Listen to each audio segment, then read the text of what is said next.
Quelque chose me plaisait par-dessus tout. C'était ce picotement, cette tension particulière de la peau sur mes tempes au moment où j'allais le faire. Juste avant, j'étais une fille comme les autres, sans signe particulier, ni talent notoire, de la graine d'adulte ordinaire, transgénique presque. Mais en cet instant précis qui durait, je ne sais pas, une minute peut-être. Pas moyen de prolonger. Pendant cette minute, je me transfigurais. Je me vautrais dans l'interdit comme un chat dans le soleil. Je me sentais héroïque. Une sensation de puissance m'envahissait. Je n'avais jamais rien éprouvé d'aussi intense. Quelque chose me plaisait par-dessus tout. C'était ce picotement, cette tension particulière de la peau sur mes tempes au moment où j'allais le faire. Juste avant, j'étais un garçon comme les autres, sans signe particulier, ni talent notoire, de la graine d'adulte ordinaire, transgénique presque. Mais en cet instant précis qui durait, je ne sais pas, une minute peut-être, pas moyen de le prolonger. Pendant cette minute, je me transfigurais. Je me sentais héroïque. Une sensation de puissance m'envahissait. Je n'avais jamais rien éprouvé d'aussi intense. Un peu plus tard, devant ma bande, dont ça me vaudrait l'admiration, je brandirais mon trophée. Tain, c'est de la balle, le dernier gossip. Y a pas à tortiller là. T'es une duchesse. Il n'aurait pas tout vu. Je gardais le meilleur pour la fin. C'est inné chez moi, le suspense. Un iPod? Tain, nappe, certec. Rien à dire. Je n'avais pas peur. J'étais sur des rails. Ça avait marché tellement de fois. J'étais invincible.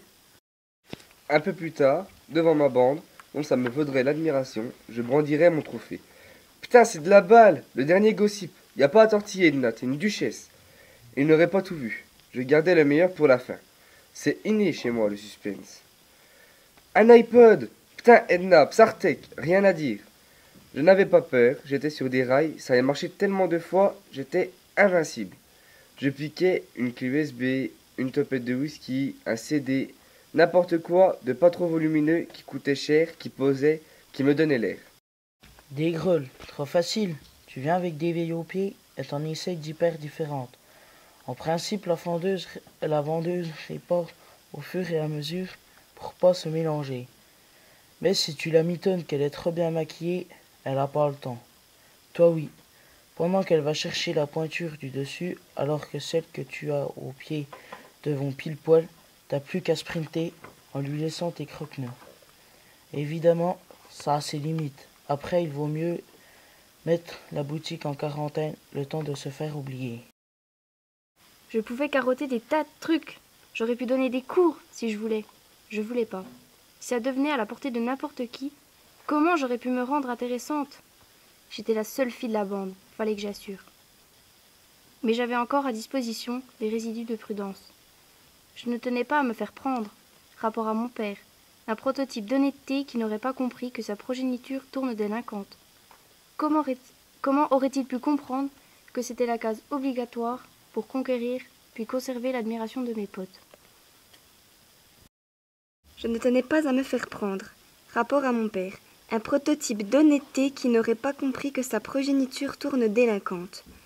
Comment aurait-il pu comprendre que c'était la case obligatoire pour conquérir puis conserver l'admiration de mes potes? En fait, je n'avais pas toujours été comme ça, mais ça couvait. J'avais 15 ans depuis 3 mois, et je suffoquais dans mon cocon de jeune fille sage, comme une chenille qui se morfond de son avenir de papillon. Tiens, on va en faire quelques-unes ici. Mets-toi comme ça, adosse-toi à la pierre, ou bien mets-toi juste derrière. Comme embusqué. Oui, très bien, c'est ça, oui. Comme embusqué. J'ai fermé les yeux en attendant que sa bouche se pose sur ma bouche. Il a dit « Non, ouvre les yeux s'il te plaît. Regarde les petits nuages là-bas. Et puis, tiens, regarde mes pieds. » Il portait des Rangers de surplus américains, noirs aussi, tout en lui me chavirait. Je mettais mon sourire dans la postérité, mais il n'en voulait pas. Il préférait que je pense à une irréalité transcendante. Concentre-toi sur Dieu ou un truc dans le genre, il a dit. Dieu, c'est difficile d'y penser, dans la mesure où il ne ressemble à rien, ou alors il ressemble à tout. Donc autant penser à n'importe quoi. Je n'avais pas besoin de ça, pour être dans les sables mouvants. tellement déboussolé que j'ai oublié mon principe de précaution. Je lui ai tout avoué. Seb, c'est quelqu'un de bien. Il est un peu amoureux de moi et pourtant, il n'a même pas essayé de me dire que Gustave n'était pas mon genre. Ni rien. Il respectait l'inclination, il m'a juste pris par le cou et il m'a dit « Ma grande, te prends pas la tête, laisse venir, tu verras bien. » J'ai pensé qu'il m'encourageait. Je me suis plantée devant lui. Il m'a demandé ce que je voulais. Toi, j'ai dit. Désolée, je ne comprends pas. Faut pas tout mélanger. On fait des photos, c'est tout. Ah bon? Tu veux dire que t'en as rien à foutre de moi en particulier? Je ne l'aurais pas dit comme ça, mais à peu près, oui. Je suis avec quelqu'un. Tu ne le savais pas? Non, je ne le savais pas. Je ne trouvais plus mes mots, tellement je m'attendais à une autre histoire. J'ai pensé qu'il m'encourageait. Je me suis plantée devant lui. Il m'a demandé ce que je voulais. Toi, j'ai dit. Désolée, je comprends pas. Faut pas tout mélanger. On fait des photos, c'est tout. Ah bon? Tu veux dire que t'en as rien à foutre de moi en particulier? Je ne l'aurais pas dit comme ça, mais à peu près oui. Je suis avec quelqu'un. Tu ne le savais pas? Non, je ne le savais pas.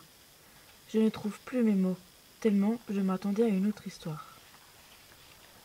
C'est dans ces moments-là qu'on se rend compte qu'on n'arrête pas de s'en raconter des histoires. Parce que j'avais beau me répéter qu'il était trop bien pour moi, j'y croyais quand même que le miracle allait se produire. 3 secondes avant que le vigile m'agrippe.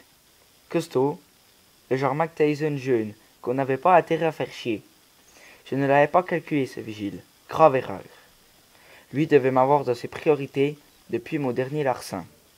J'étais impardonnable de m'être négligé. Je protestais de mon innocence quand la femme que j'ai vue hésiter devant les ampoules est arrivée, brandissant la pince coupante et le plexiglas, avec son môme trottinant derrière elle. À qui se fier? J'ai commencé à imaginer la paternelle à l'autre bout des ondes, et ce que le type allait lui balancer, dans le genre dernière nouvelle toute fraîche. Un scoop qui le démolirait. Il travaille à cette heure-ci, je suppose, a présumé le Rottweiler.